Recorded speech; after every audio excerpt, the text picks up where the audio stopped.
മഹാലക്ഷ്മി സീരിയലിൻ്റെ പുതിയൊരു എപ്പിസോഡിൻ്റെ promo review വിശേഷങ്ങളിലേക്ക് എല്ലാവർക്കും സ്വാഗതം. അങ്ങനെ നമ്മളുടെ കരുണയുടെ അഹങ്കാരം മഹാലക്ഷ്മി തല്ലി തകർക്കുന്ന എപ്പിസോഡാണ് കേട്ടോ ഇന്ന് വരാൻ പോകുന്നത്. എന്തായാലും നമ്മളുടെ ഉണ്ണിയാണെങ്കിൽ കണ്ണനെക്കുറിച്ചും മഹാലക്ഷ്മിയെക്കുറിച്ചും സംശയം ഉണ്ടെന്നുള്ള കാര്യങ്ങളെല്ലാം വാമദേവനോട് പറയുന്ന സമയത്ത് വാമദേവൻ പറയുന്നുണ്ട്, എന്തായാലും നീ അറിഞ്ഞ കാര്യങ്ങളൊന്നും ഇപ്പം നീ ആരോടും പറയാൻ നിൽക്കണ്ട, അതിന് വ്യക്തമായ തെളിവ് കിട്ടിയിട്ട് മറ്റുള്ളവരോട് പറഞ്ഞാൽ മതി. ഇതിനു മുമ്പ് പല പ്രാവശ്യം നമ്മളിങ്ങനെ പറ്റിക്കപ്പെട്ടേക്കണേ, അതുകൊണ്ട് തന്നെ ഇതിനി ആരോടും പറയാൻ നിൽക്കണ്ടെന്ന്. ആ സമയത്ത് ഉണ്ണി പറയുന്നുണ്ട്, എൻ്റെ അച്ഛനുണ്ടായിരുന്നെങ്കിൽ എനിക്ക് ഈ അവസ്ഥയൊന്നും വരില്ലായിരുന്നു. എൻ്റെ അച്ഛൻ മരിച്ചതുകൊണ്ടാണ് എനിക്കിപ്പോൾ ഈ അവസ്ഥ വന്ന്, അതുകൊണ്ട് തന്നെ അയാൾ എല്ലാ സ്വത്തും കൈയടക്കി വെച്ചേക്കണേ, ഇല്ലെങ്കിൽ എൻ്റെ അച്ഛൻ ഞങ്ങൾക്ക് കുറച്ച് സ്വത്തൊക്കെ തന്നേനായിരുന്നു. അത് കേട്ടതും വാമദേവനാണെങ്കിൽ ഒരു ഭയമൊക്കെ ആവുന്നുണ്ട്. കാരണം ഈ ഉണ്ണിയുടെ അച്ഛനെ കൊന്നത് വാമദേവൻ കാരനാന്നൊക്കെ അറിഞ്ഞിട്ടുണ്ടെങ്കിൽ ഈ ഉണ്ണിയൊക്കെ എങ്ങനെ പ്രതികരിക്കും എന്നുള്ളൊരു പേടി വാമദേവൻ്റെ മനസ്സിൽ വരുന്നുണ്ട്. എന്നിട്ട് വാമദേവൻ പറയുന്നുണ്ട്, എന്തായാലും സംഭവിച്ചത് സംഭവിച്ചു, ഇനി മുന്നോട്ട് നീ ഓരോ ചുവടും സൂക്ഷിച്ച് വേണം വയ്ക്കാൻ. ഒരിക്കലും നിൻ്റെ സംശയങ്ങൾ ഇനി നീ കരുണയോട് പറയാനൊന്നും നിൽക്കണ്ട, എല്ലാത്തിനും വ്യക്തമായ തെളിവ് കിട്ടിയിട്ട് പറഞ്ഞാൽ മതി എന്ന് പറയുമ്പോൾ ഉണ്ണി പറയുന്നുണ്ട്, എന്തായാലും വിഷുവിന് മുമ്പായിട്ട് തന്നെ ഞാൻ എൻ്റെ എല്ലാ സംശയത്തിനും ഒരു തീർപ്പ് കണ്ടെത്തും, വിഷു വിട്ട് ഇത് പോവില്ല എന്ന്. ആ സമയത്ത് വാമദേവൻ മനസ്സിൽ വിചാരിക്കുന്നുണ്ട്, ഇനിയിപ്പോൾ എന്തായാലും കണ്ണൻ്റെ അറിവോടുകൂടി തന്നെയാണ് മഹാലക്ഷ്മിയുടെ വയറ്റിൽ ആ കുഞ്ഞ് വളരുന്നതെങ്കിൽ ആ കുഞ്ഞിനെ ജീവനോടെ ഇരിക്കാൻ അനുവദിക്കരുത്. ആ കുഞ്ഞ് ജനിച്ചു കഴിഞ്ഞാൽ പിന്നെ കണ്ണൻ്റെ സ്വത്തിൻ്റെ എല്ലാം അവകാശി ആ കുഞ്ഞായി തീരുക. പിന്നീട് കാണിക്കുന്നത് നമ്മളുടെ കണ്ണനെയാണ്. കണ്ണനാണെങ്കിൽ അനന്തുവിൻ്റെ വീട്ടിലോട്ട് വരുന്നുണ്ട്. ആ സമയത്ത് കാറ് ദൂരെ ഇട്ടിട്ട് തന്നെയാണ് കണ്ണൻ വരുന്നത്. ഇനിയിപ്പോൾ ഉണ്ണി എങ്ങാനും ഫോളോ ചെയ്ത് വന്നാലും കണ്ണനെ കാണരുതെന്ന് കരുതി തന്നെയാണ് കാറ് ദൂരെ ഇട്ടിരിക്കുന്നത്. അങ്ങനെ ഈ കണ്ണനാണെങ്കിൽ കുറച്ച് കവറൊക്കെ ആയിട്ട് അനന്തുവിൻ്റെ വീട്ടിലേക്ക് വരുമ്പം ഈ മഹാലക്ഷ്മി ലേഹയും കൂടി ഇറങ്ങി വരുന്നുണ്ട്. ഇതെന്താ കണ്ണേട്ടാന്ന് ചോദിക്കുമ്പം അതെന്തൊരു ചോദ്യമാണോ, വിഷു ആയിട്ട് തനിക്കുള്ള ഡ്രസ്സും ലേഹയ്ക്കുള്ള ഡ്രസ്സും ഇത്, അതുമാത്രമല്ല തനിക്കും ലേഹയ്ക്കും ഒരേ നെക്ലസും ഞാൻ വാങ്ങിയിട്ടുണ്ടെന്ന്. ആ സമയത്ത് മഹാലക്ഷ്മി ചോദിക്കുന്നുണ്ട്, ഇപ്പം ഇതൊക്കെ എന്തിനാ കണ്ണേട്ടാ, ഞാനിതൊന്നും ആവശ്യപ്പെട്ടില്ലല്ലോ എന്ന് പറയുമ്പം തനിക്ക് മാത്രമല്ല തൻ്റെ അനുജത്തിക്കും ഒരു നെക്ലസും ഡ്രസ്സൊക്കെ ഞാൻ വാങ്ങിയിട്ടുണ്ടെന്ന് പറയുന്നത്. ആ സമയത്ത് മഹാലക്ഷ്മി ചോദിക്കുന്നുണ്ട്, അതിന് കരുണ അത് സ്വീകരിക്കുക കണ്ണേട്ടാന്ന് ചോദിക്കുമ്പം ഇപ്പോൾ താനും ഞാനും തമ്മിൽ പിരിഞ്ഞ് നിൽക്കുന്നത് കൊണ്ട് തന്നെ അവൾ സ്വീകരിക്കും, ഇപ്പോൾ അവൾക്ക് എന്നോട് ഭയങ്കര സ്നേഹമാണ്. അത് കേട്ടതിൽ ലേഖ പറയുന്നുണ്ട്, അത് വേറൊന്നും കൊണ്ടുമല്ല, മഹാലക്ഷ്മിയെ കണ്ണേട്ടൻ ഉപേക്ഷിച്ചു എന്നുള്ള സന്തോഷത്തിൽ അവൾ കണ്ണേട്ടനോട് സ്നേഹം കാണിക്കുന്നത്. ഇനിയിപ്പോൾ നിങ്ങൾ തമ്മിൽ പിരിഞ്ഞിട്ടില്ല എന്ന് മനസ്സിലായ അവളുടെ ഈ സ്നേഹമൊക്കെ മാറുമെന്ന്. അങ്ങനെ കണ്ണൻ പറയുന്നുണ്ട്, എന്തായാലും ഞാൻ അവർക്കുള്ള ഡ്രസ്സും വണ്ടിയിൽ വെച്ചിട്ടുണ്ട്, അത് ഞാൻ പെട്ടെന്ന് തന്നെ കൊണ്ടുപോയി കൊടുക്കട്ടെ. ഇനിയിപ്പോൾ ഞാൻ ചെല്ലാൻ വൈകിട്ടുണ്ടെങ്കിൽ എന്നെ അവർ അന്വേഷിക്കും.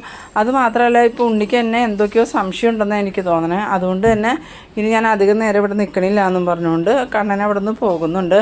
കണ്ണൻ പോയി കഴിഞ്ഞതും ലേഖ ചോദിക്കുന്നുണ്ട്, കണ്ണേട്ടന് ഇത് എന്തിൻ്റെ കേടാമായി, ആ കരുണയ്ക്ക് നെക്ലസും സാധനങ്ങളും മേടിച്ചു കൊടുക്കേണ്ട കാര്യം ഉണ്ടായിരുന്നോ എന്ന് ചോദിക്കുമ്പം അതെന്തായാലും കണ്ണേട്ടൻ വാങ്ങിയിട്ടുണ്ടെന്നാണ് പറഞ്ഞത്, ഇനി അവളത് സ്വീകരിച്ചില്ലെങ്കിലോ എന്ന് ചോദിക്കുമ്പോൾ മഹാലക്ഷ്മി പറയുന്നുണ്ട്, അത് സ്വീകരിക്കാതെ ഒന്നും ഇരിക്കൂല ലേഹ, എന്തായാലും ഞാനും കണ്ണേട്ടനും പിരിഞ്ഞല്ലോ, ഞാനും കണ്ണേട്ടനും സന്തോഷമായിട്ട് ജീവിച്ചാലേ അവൾക്ക് ഇഷ്ടക്കുറവുള്ളൂ. ഇതിപ്പോൾ ഞങ്ങൾ പിരിഞ്ഞു എന്ന് അറിഞ്ഞതുകൊണ്ട് തന്നെ ഇനിയിപ്പോൾ കണ്ണേട്ടൻ എന്ത് കൊടുത്താലും അവൾ സ്വീകരിക്കുമെന്ന്. പിന്നീട് കാണിക്കുന്നത് നമ്മളുടെ കരുണയും ദുർഗയും കൂടി ഇങ്ങനെ ഓരോന്ന് സംസാരിച്ചിരിക്കുന്നുണ്ട്. വിഷുവായിട്ട് ഉണ്ണേട്ടനെ എനിക്ക് ഒന്നും വാങ്ങി തന്നില്ലല്ലോ അമ്മയെന്ന് പറയുമ്പം, അല്ലെങ്കിൽ അവൻ പണ്ടുതൊട്ട് ഇങ്ങനെ പിശുക്കൻ തന്നെയാണ്, അവനെ ആർക്കും ഒന്നും വാങ്ങി കൊടുക്കൂല. ആദ്യം മുതലേ അവനക്ക് കണ്ണൻ നല്ല രീതിയിലുള്ള ശമ്പളം കൊടുക്കുന്നുണ്ടായിരുന്നു, ആ ശമ്പളം മൊത്തം അവൻ്റെ അക്കൗണ്ടിലുണ്ട്, ഇവിടുത്തെ ചിലവിനൊന്നും അവൻ പൈസ എടുക്കാറില്ല. കണ്ണൻ അവനെ അതിന് നിർബന്ധിച്ചിട്ടുമില്ല, എല്ലാ കാര്യങ്ങളും കണ്ണൻ തന്നെയാണ് നടത്തിക്കൊണ്ടിരുന്നത്. എന്നിട്ട് അവൻ മോൾക്കെങ്കിലും ഡ്രസ്സ് വാങ്ങി തരേണ്ടതല്ലേ എന്ന് ചോദിക്കുമ്പം അതെങ്ങനെയാണ് അമ്മയുടെ മോൻ അത്ര വലിയ പിശുക്കനല്ലേ, അതുകൊണ്ടാണ് ഒന്നും വാങ്ങി തരാത്തതെന്ന്. അങ്ങനെ സംസാരിച്ച് നിൽക്കുന്ന സമയത്താണ് കണ്ണനകത്തേക്ക് വരുന്നത്. കണ്ണനെ കണ്ടതും ആ കണ്ണൻ വന്നോടാന്നൊക്കെ ചോദിച്ച് ദുർഗയാണെങ്കിൽ ഇല്ലാത്ത സ്നേഹമൊക്കെ അഭിനയിച്ച് കണ്ണൻ്റെ അടുത്തേക്ക് ചെല്ലുന്നുണ്ട്. ആ സമയത്ത് ഈ കരുണയും ആ കണ്ണേട്ടാന്ന് പറഞ്ഞുകൊണ്ടൊക്കെ ചെല്ലുമ്പം കണ്ണനാണെങ്കിൽ 2-3 കവറെടുത്ത് ഈ ദുർഗയുടെയും കരുണയുടെയും കയ്യിലേക്ക് കൊടുക്കുന്നുണ്ട്. ആ കവർ കിട്ടിയതും ഇതെന്താ കണ്ണേട്ടാന്ന് വയ്ക്കുമ്പം നിനക്കും അമ്മയ്ക്കുള്ള ഡ്രസ്സാണ്, ഉണ്ണിക്കുള്ളതും ഉണ്ട്, അതുകൂടാതെ നിനക്ക് ഞാനൊരു സ്വർണ്ണത്തിൻ്റെ നെക്ലസും വാങ്ങിയിട്ടുണ്ടെന്ന്. അത് കേട്ടതും കരുണയാണെങ്കിൽ ആ കവർ മേടിച്ച് തുറന്ന് നോക്കിയിട്ട് നെക്ലസൊക്കെ എടുത്ത് ദുർഗേനെ കാണിച്ചു കൊടുക്കുന്നുണ്ട്. ആ നെക്ലസ് കണ്ടതും ദുർഗയ്ക്കും ഭയങ്കര സന്തോഷമാവുന്നുണ്ട്. എന്നിട്ട് ദുർഗ ചോദിക്കുന്നുണ്ട്, മോൾക്കിപ്പോൾ സന്തോഷമായില്ലേ, ഉണ്ണിയൊന്നും വാങ്ങി തന്നില്ല എന്നും പറഞ്ഞ് സങ്കടമല്ലായിരുന്നോ? ആ സമയത്ത് കരുണ പറയുന്നുണ്ട്, എനിക്ക് സന്തോഷമായി അമ്മേ, ഇതുപോലൊരു സമ്മാനം ഉണ്ണിയേട്ടനിൽ നിന്ന് കിട്ടുമെന്നുള്ള പ്രതീക്ഷയൊന്നും എനിക്കില്ല. കരുണയ്ക്ക് നെക്ലസ് ഇഷ്ടപ്പെട്ടു എന്ന് കണ്ണൻ ചോദിക്കുന്ന സമയത്ത് പിന്നെ ഇഷ്ടപ്പെടാതെ നല്ല ഭംഗിയുള്ള നെക്ലസ്സാണല്ലോ കണ്ണേട്ട, എനിക്കിത് ഒരുപാട് ഇഷ്ടമായി എന്നൊക്കെ പറഞ്ഞ് കരുണ ഇങ്ങനെ കഴുത്തിൽ വെച്ച് നോക്കി ദുർഗേനെ കാണിച്ചൊക്കെ കൊടുക്കുന്നുണ്ട്. ആ സമയത്ത് ദുർഗയും പറയുന്നുണ്ട്, ഈ നെക്ലസ് മോൾക്ക് നന്നായിട്ട് ചേരും. എന്തായാലും ആ മഹാലക്ഷ്മി ഇവിടുന്ന് പോയത് മോളുടെ ഭാഗ്യം കൊണ്ടാണ്. അവൾ പോയതുകൊണ്ടല്ലേ മോൾക്കിപ്പോൾ ഇങ്ങനത്തെ സമ്മാനമൊക്കെ കിട്ടണമെന്ന്. ആ സമയത്ത് ഇവരുടെ സംസാരം കണ്ണനക്കാണെങ്കിൽ ഒട്ടും ഇഷ്ടമാവണില്ല. കണ്ണൻ എന്നിട്ട് ഒരു പരിഹാസ ചിരിയോടുകൂടി റൂമിലോട്ട് പോകുന്നുണ്ട്. പിന്നീട് കരുണയാണെങ്കിൽ ഈ നെക്ലസും ഡ്രസ്സൊക്കെ ആയിട്ട് ഉണ്ണിയുടെ അടുത്തേക്ക് ചെല്ലുന്നുണ്ട്. ഉണ്ണിയുടെ അടുത്ത് ചെന്നതും ഉണ്ണി ചോദിക്കുന്നുണ്ട്, ഇതെന്താ കരുണ കവറൊക്കെ ആയിട്ടെന്ന് ചോദിക്കുമ്പോൾ, വിഷുവായിട്ട് നിങ്ങളെനിക്ക് സമ്മാനങ്ങളൊന്നും മേടിച്ച് തന്നില്ലെങ്കിലും നിങ്ങളുടെ ഏട്ടൻ എൻ്റെ മനസ്സറിഞ്ഞ് എനിക്കിഷ്ടമുള്ള സമ്മാനമൊക്കെ കൊണ്ടുപോയി തന്നിട്ടുണ്ടെന്ന്. എന്ത് സമ്മാനം കണ്ണേട്ടൻ കൊണ്ടുപോയി തന്നേന്ന് ചോദിക്കുമ്പം, എനിക്ക് ഡ്രസ്സും അതുകൂടാതെ ഒരു സ്വർണ്ണ നെക്ലസും കണ്ണേട്ടൻ വാങ്ങിക്കൊണ്ടു തന്നു എന്ന് പറയുന്നു. അന്നേരം ഉണ്ണി ചോദിക്കുന്നുണ്ട്, നിനക്ക് വാങ്ങിയതുപോലെ തന്നെയുള്ള നെക്ലസ് നിൻ്റെ ഏട്ടത്തേക്കും ഏട്ടൻ മേടിച്ച് കൊടുത്ത് കാണുമെന്ന് ചോദിക്കുമ്പോൾ ഈ കരുണ ചോദിക്കുന്നുണ്ട്, ഇതെന്ത് പറ്റി, ഡിറ്റക്റ്റീവിൻ്റെ തലയ്ക്ക് വല്ല കുഴപ്പമുണ്ടോ, അതെങ്ങനെയാണ് കണ്ണേട്ടൻ അവൾക്ക് നെക്ലസ് വാങ്ങി കൊടുക്കണേ? മറ്റൊരാളുടെ കുഞ്ഞിനെ വയറിൽ ചുമന്നുകൊണ്ട് നടക്കുന്ന അവൾക്ക് നെക്ലസ് മേടിച്ച് കൊടുക്കാൻ മാത്രം കണ്ണേട്ടൻ അതപ്പതിച്ചിട്ടൊന്നുമില്ല. നിങ്ങളാണെങ്കിൽ ചെയ്യുമായിരിക്കും, അതെങ്ങനെയാണ് സ്വന്തം ഭാര്യയ്ക്ക് പോലും നിങ്ങൾ നെക്ലസ് ഒന്നും വാങ്ങി തരാറില്ലല്ലോ. ഇപ്പം നിങ്ങൾക്ക് മനസ്സിലായില്ലേ, പെണ്ണെന്ന് പറഞ്ഞാൽ അവൾക്ക് സ്വർണവും ഡ്രസ്സും എല്ലാം വേണം, എന്നാലേ പെണ്ണുള്ളൂ ഭാര്യയുള്ളൂ. അതൊന്നും വാങ്ങി കൊടുക്കാത്തവൻ്റെ കൂടെ ഒരു പെണ്ണും നിൽക്കൂലെന്ന്. അത് കേട്ടതും ഉണ്ണിക്കാണെങ്കിൽ കരുണയോട് നല്ല ദേഷ്യം തോന്നുന്നുണ്ട്. കാരണം കരുണ എപ്പോഴും പ്രാധാന്യം കൊടുക്കുന്നത് സ്വർണത്തിനും ഡ്രസ്സിനും പൈസയ്ക്കൊക്കെ മാത്രമാണ്, അല്ലാതെ ഉണ്ണിക്ക് വലിയ വിലയൊന്നും കരുണ കൽപ്പിക്കണില്ല എന്നുള്ളത് ഉണ്ണിക്ക് നല്ലോണം തന്നെ അറിയാം.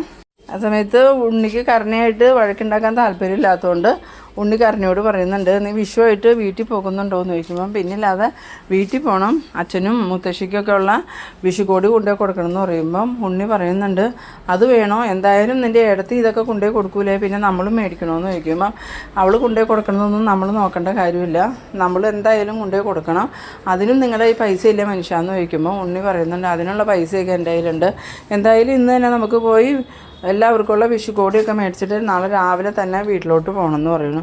പിന്നീട് കാണിക്കുന്നത് നമ്മളുടെ മോഹിനിയാണെങ്കിൽ ഈ മഹാലക്ഷ്മിയും കരുണയൊക്കെ വരുമെന്ന് അറിഞ്ഞതുകൊണ്ട് തന്നെ എല്ലാവർക്കുള്ള ഭക്ഷണമൊക്കെ ഉണ്ടാക്കുന്നുണ്ട്. ആ സമയത്ത് പ്രതാപൻ്റെ അമ്മ അടുക്കളയിലേക്ക് ചെന്നിട്ട് മോഹിനിയോട് ചോദിക്കുന്നുണ്ട്, എന്താ മോഹിനി, നീ ഇന്ന് ഒരുപാട് ഭക്ഷണമൊക്കെ ഉണ്ടാക്കുന്നുണ്ടല്ലോ, നിൻ്റെ മോള് വരുന്നുണ്ടോ എന്ന് ചോദിക്കുമ്പം, പിന്നില്ലാതെ എൻ്റെ 2 മക്കളും ഇന്ന് വരുന്നുണ്ടെന്ന് പറയണം. അത് കേട്ടതും പ്രതാപൻ്റെ അമ്മയ്ക്കാണ് ഈ ദേഷ്യം വരുന്നുണ്ട്. എന്നിട്ട് പ്രതാപൻ്റെ അമ്മ ചോദിക്കുന്നുണ്ട്, അപ്പം നിൻ്റെ 2 മരുമക്കളും വരുന്നുണ്ടോ കൂടി എന്ന് ചോദിക്കുമ്പം, അതെനിക്കറിയില്ല, എൻ്റെ മോള് വരുന്നുണ്ടെന്നാണ് പറഞ്ഞത്, പിന്നെ കരുണയും ഉണ്ണിയും വരുന്നുണ്ടെന്ന് പറഞ്ഞു. കരുണമോളുടെ കൂടെ ഉണ്ണി ഉണ്ടാവും, പക്ഷേ നിൻ്റെ മോക്കടെ കൂടെ നിൻ്റെ മരുമോൻ ഉണ്ടാവില്ലല്ലോ എന്നും പറഞ്ഞ് ഈ പ്രതാപൻ്റെ അമ്മയാണെങ്കിൽ കളിയാക്കുന്നുണ്ട്. ആ സമയത്ത് മോഹിനി പറയുന്നുണ്ട്, അമ്മേ ഇന്ന് വിഷുവായിട്ട് നല്ല വർത്താനം പറയാൻ പാടില്ലേ, എന്തിനാ ആവശ്യമില്ലാത്തതൊക്കെ പറയണേ, എന്തായാലും അമ്മ അവിടെ ചെന്നിരിക്കുക, ഞാൻ ഭക്ഷണം റെഡിയാകുമ്പോൾ വിളിക്കാമെന്നും പറഞ്ഞ് ഈ മോഹിനിയാണെങ്കിൽ പ്രതാപൻ്റെ അമ്മയെ അവിടെ നിന്ന് പറഞ്ഞു വിടുന്നുണ്ട്. പിന്നീട് പ്രതാപനും പ്രതാപൻ്റെ അമ്മയും മോളിപ്പോൾ വരുമായിരിക്കും എന്നൊക്കെ പറഞ്ഞിരിക്കുന്ന സമയത്താണ് കരുണയും ഉണ്ണിയും കൂടെ വരുന്നത്. കരുണേനെയും ഉണ്ണീനെയും കണ്ടതും പ്രതാപനും പ്രതാപൻ്റെ അമ്മയും സന്തോഷത്തോടു കൂടി എഴുന്നേറ്റ് എന്നിട്ട് വാ മക്കളെ വാന്നും പറഞ്ഞ് വിളിച്ച അകത്തേക്ക് കൊണ്ടുവരുന്നുണ്ട്. ആ സമയത്ത് കരുണയാണെങ്കിൽ പ്രതാപനും പ്രതാപൻ്റെ അമ്മയ്ക്കും മോഹിനിക്കൊക്കെ കൊണ്ടുവന്ന ഡ്രസ്സും സാധനങ്ങളൊക്കെ അവരുടെ കയ്യിലേക്ക് കൊടുക്കുന്നുണ്ട്. അത് കണ്ടതും ഇവർക്ക് ഭയങ്കര സന്തോഷമായിട്ട്, മോള് ഞങ്ങൾക്ക് സമ്മാനമൊക്കെ കൊണ്ടുവന്നിട്ടുണ്ടല്ലോ, അതെന്തായാലും നന്നായി, ഇന്നിപ്പോൾ അവളുടെ മോള് വരുമെന്നാണ് പറഞ്ഞതെന്ന് പറയുമ്പം കരുണയ്ക്കാണെങ്കിൽ ഒട്ടും ഇഷ്ടമാവണില്ല. അവളെന്തിനാ ഇന്ന് ഇങ്ങോട്ട് വരണേന്ന് ചോദിക്കുമ്പോൾ അതൊന്നും അറിയില്ല, മോള് വരുമെന്നും പറഞ്ഞുകൊണ്ട് അമ്മ അവിടെ ഒരുപാട് പലഹാരങ്ങളും സാധനങ്ങളൊക്കെ ഉണ്ടാക്കി കൂട്ടുന്നുണ്ട്.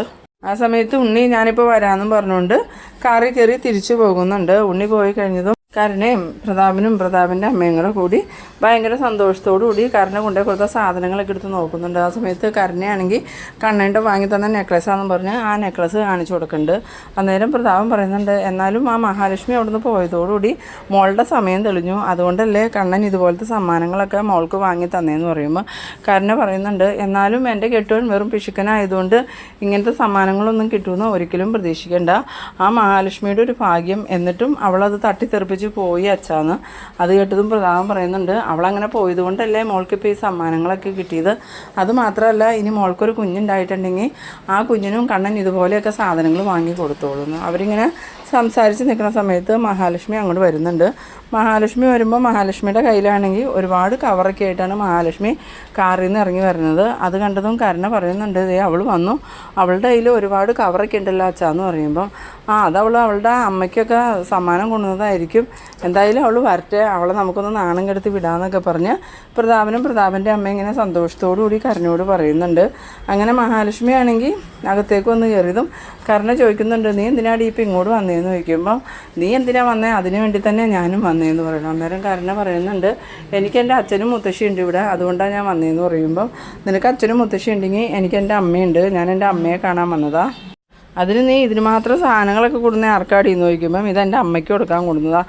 അതെങ്ങനെയാണ്, അവൾക്ക് നഷ്ടമൊന്നുമില്ലല്ലോ, കണ്ണേട്ടൻ്റെ സ്വത്തുക്കളല്ലേ അവളിപ്പോൾ ചിലവാക്കിക്കൊണ്ടിരിക്കണേ, നാണോ മാനോ ഉണ്ടെങ്കിൽ നീ അങ്ങനെ ചെയ്യുമോടി, വേറൊരുത്തൻ്റെ കുഞ്ഞിനെയും വയറ്റിലിട്ടുകൊണ്ട് കണ്ണേട്ടൻ്റെ സ്വത്തുക്കൾ അനുഭവിക്കാൻ നിനക്ക് നാണോ ഇല്ലേടി എന്ന് ചോദിക്കുമ്പം മഹാലക്ഷ്മി ചോദിക്കുന്നുണ്ട്, അതിന് നിനക്ക് നിൻ്റെ ഭർത്താവായിട്ട് എന്തെങ്കിലും വാങ്ങി തന്നിട്ടുണ്ടോടി, പിന്നെ നീ എന്നെ കുറ്റം പറയണേന്തിനാ, നിൻ്റെ കഴുത്തിൽ കിടക്കണ ഈ നെക്ലസ് പോലും കണ്ണേട്ടൻ വാങ്ങി തന്നതല്ലേടി എന്ന്. അത് കേട്ടതും കരുണയാണെങ്കിൽ ആകെ നാണം കെട്ടതുപോലെ ആകുന്നുണ്ട്. ഈ സമയത്ത് പ്രതാപൻ നീ എന്താടി പറഞ്ഞതെന്ന് ചോദിക്കുമ്പം ഞാൻ പറഞ്ഞത് സത്യം തന്നെയാണ്, കണ്ണേട്ടൻ വാങ്ങിക്കൊടുത്ത നെക്ലസാണ് ഇവളുടെ കഴുത്തിൽ കിടക്കണേ, അല്ലാതെ ഉണ്ണി ഇതുപോലൊരു സമ്മാനം ഇവൾക്ക് ഈ ജന്മം വാങ്ങി കൊടുക്കുമെന്ന് വിചാരിച്ച് ഇവളും നിങ്ങളും ഇരിക്കണ്ടാന്ന്. അത് കേട്ടതും പ്രതാപനും പ്രതാപൻ്റെ അമ്മയ്ക്കും എന്ത് പറയണമെന്ന് അറിയാതെ ഇങ്ങനെ ആകെ ഷോക്കായി നിൽക്കുന്ന ആ ഒരു സീനിലാണ് ഈ എപ്പിസോഡ് അവസാനിക്കുന്നത്. ഇനി നമുക്ക് അടുത്തൊരു എപ്പിസോഡുമായി വീണ്ടും കാണാം. അതുവരേക്കും ബൈ ബൈ.